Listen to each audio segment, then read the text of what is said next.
Hola, mi nombre es Laura Cristina Lemus López y hoy les voy a hablar sobre la presión arterial y los tipos de regulación.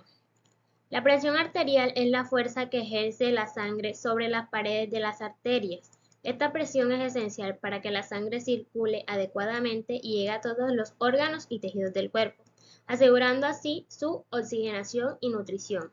Se expresa como presión arterial sistólica y presión arterial diastólica.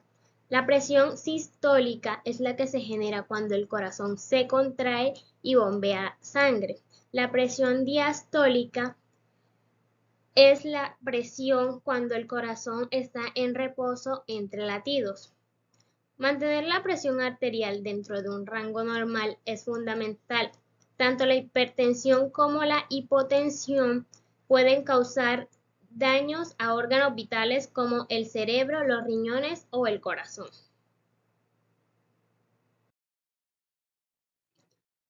Bueno, ahora hablaremos sobre los tipos de mecanismos de regulación. El cuerpo cuenta con mecanismos complejos y coordinados para regular la presión arterial, ajustándose a situaciones como cambios de postura, ejercicio físico, en momentos de estrés. Los mecanismos de regulación de la presión arterial son a corto, mediano y largo plazo. Bueno, mi nombre es Rey Barraza Sánchez y les voy a hablar sobre los mecanismos de control de la presión arterial a corto plazo. El mecanismo de control de la presión arterial a corto plazo se refiere pues a las acciones y procesos que se implementan para regular y supervisar actividades y procesos en un enfoque temporal inmediato. ¿Qué quiere decir esto? Pues que se actúa de segundos a minutos controlando el gasto cardíaco, la resistencia vascular periférica mediante el sistema nervioso autónomo. Bueno, entrando ahora sí en materia, tenemos pues el reflejo varorreceptor, que es un reflejo neural que regula la presión arterial a corto plazo. Valga la redundancia, este reflejo es crucial para mantener la presión arterial a lo largo del día y pues en su ausencia, incluso hasta un ligero cambio de postura podría provocar cambios significativos pues en esta presión. Existen pues mecanorreceptores conocidos como varorreceptores ubicados en el arco carótido en el arco aórtico y en el seno carotidio, que monitorizan constantemente la presión arterial media. El aumento de esta presión arterial produce un aumento de actividad de los varorreceptores, lo que incrementa la frecuencia de disparos de las neuronas aferentes asociadas y transporta esta información al centro cardiovascular del bulbo raquídeo. En respuesta a esto, pues la actividad del sistema nervioso parasimpático aumenta y la actividad del sistema nervioso simpático disminuye. El efecto neto es la reducción de frecuencia cardíaca y la vasodilatación sistémica, lo que en conjunto reduce la presión arterial media.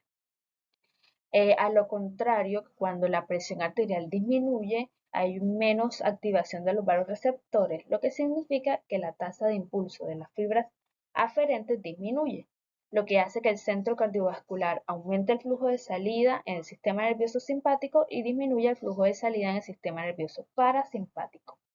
El aumento neto de esto, pues, el aumento neto de esto, pues, es una mayor contractibilidad cardíaca, un aumento de la frecuencia cardíaca y un aumento de la vasoconstricción sistémica, lo que provoca el aumento general de la presión arterial.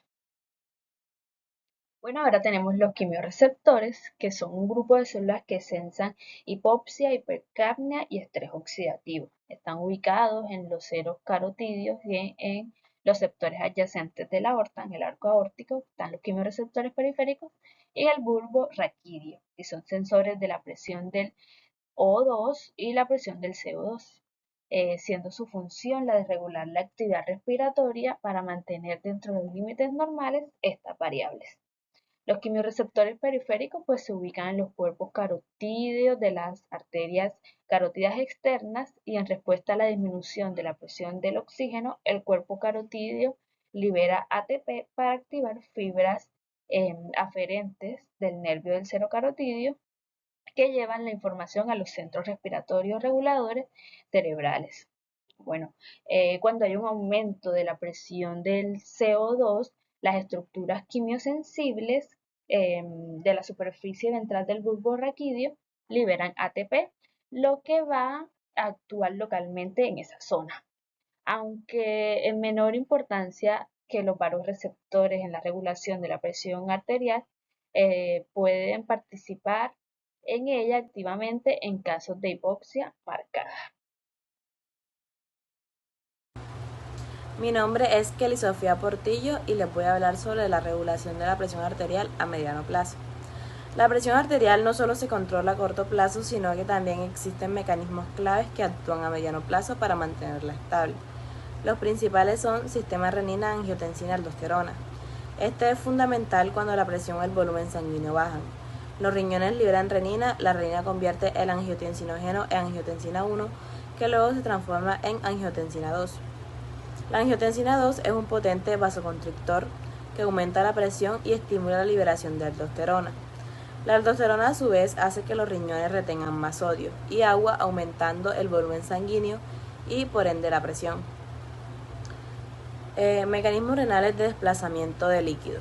Los riñones son centrales. Si la presión arterial sube, los riñones excretan más agua y sodio. A esto se le llama diuresis y natriuresis por presión para bajar el volumen sanguíneo. Si la presión baja, retiene más. La hormona antidiurética ADH o vasopresina también actúa aquí, aumentando la reabsorción de agua en los riñones, lo que eleva el volumen y la presión sanguínea. Sistema nervioso simpático o SNS con adaptación. Aunque el sistema nervioso simpático actúa rápidamente, su actividad sostenida también influye. Los vasoreceptores sensores de presión se adaptan, pero a mediano plazo siguen modulando la actividad simpática para mantener la presión. Además, el sistema nervioso simpático puede influir directamente en los riñones, afectando la liberación de renina y la reabsorción de sodio, lo que impacta el volumen sanguíneo. En esencia, estos trabajan en conjunto para aumentar el volumen sanguíneo, la resistencia de los vasos y la actividad renal, asegurando que la presión arterial se mantenga dentro de un rango saludable a lo largo del tiempo. Ahora les vamos a hablar sobre los mecanismos de control a largo plazo. A diferencia de los mecanismos cortos y mediano plazo, que responden de manera rápida a cambios agudos, los de largo plazo se encargan de mantener la presión arterial estable de una forma sostenida en el tiempo, especialmente frente a situaciones crónicas. Este se basa principalmente en el control del volumen extracelular, que quiere decir el contenido de agua y sodio. Y esto quiere decir que a mayor volumen de líquido en el sistema vascular, mayor será la presión arterial. Cuando la presión arterial se eleva de manera sostenida, el riñón responde aumentando la excreción de sodio y agua, que se le llama natriuresis y diuresis por presión, que quiere decir que el volumen plasmático se reduce y como consecuencia también se reduce la presión arterial. En esta se involucran hormonas como aldosterona, que es la encargada de retener el sodio. También se nota hormona antidiurética o ADH, que es la encargada de aumentar la reabsorción de agua en los túbulos colectores. Y el péptido natriurético auricular, que es la ANP, que se libera cuando hay una sobrecarga de volumen y actúa como para favorecer la eliminación de sodio y agua. Otra hormona clave es la angiotensina 2, que no solo actúa como vasoconstrictor, sino que también estimula directamente el túbulo renal para retener el sodio. Por otro lado, tenemos las alteraciones en la regulación, como enfermedades como insuficiencia renal crónica, diabetes y trastornos hormonales, que pueden alterar estos organismos. Tenemos la hipertensión arterial, que son las fallas en la excreción renal de sodio, y la hipotensión, que puede deberse a las hemorragias, deshidratación y fallas en los mecanismos de compensación. Vamos a hablar de la integración de los mecanismos de la presión arterial. La presión arterial es vital y se mantiene constante gracias a la integración de varios mecanismos que actúan a corto, mediano y largo plazo. La presión arterial se define como gasto cardíaco por resistencia periférica total y todos los sistemas de control influyen en uno o ambos componentes. Primero tenemos la respuesta rápida, que es de segundos a minutos. Son los guardias de seguridad de la presión arterial. Vasoreceptores ubicados en el cuello y la aorta. Detecta cambios inmediatos en la presión arterial. Si la presión arterial baja, envía menos señales, lo que lleva a un aumento de la actividad simpática. Esto acelera el corazón, aumenta su fuerza de contracción, contrae los vasos sanguíneos incrementando la resistencia periférica total y las venas, mejorando el gasto cardíaco. Lo opuesto ocurre si la presión arterial sube. Los quimiorreceptores, aunque menos influyentes directamente en la presión arterial, responden a cambios en oxígeno, CO2 y pH, pudiendo causar vasoconstricción y elevar la presión arterial para asegurar la perfusión de órganos vitales.